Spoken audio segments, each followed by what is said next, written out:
But if you're ready for your next artist, let me hear you say, yeah. Make some noise, y'all, for Lauren. Oh, wait till she gets to the mic.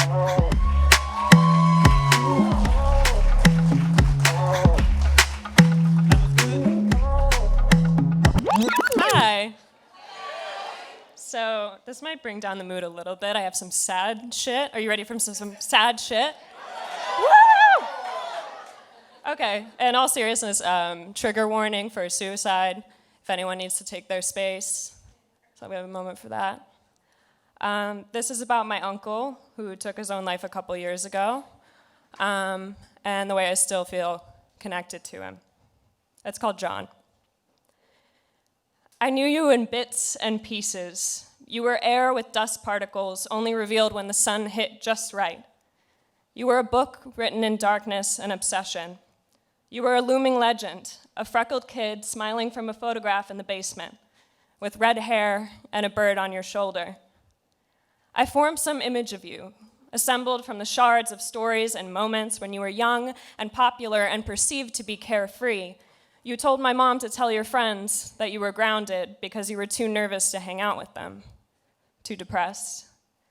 I bet you didn't know that I know that, or that I did the same thing 30 years later, following in your tired footsteps.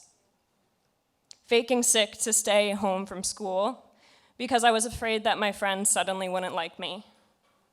That's what you are. You're this feeling of knowing that you love to connect with people and you need it, but your body telling you to turn away from the world, it's too bright and that's dizzying. The whiplash between loneliness and being the one that's making everyone laugh, it kicks you around, concusses you to the point that you don't know who you are or what your name is.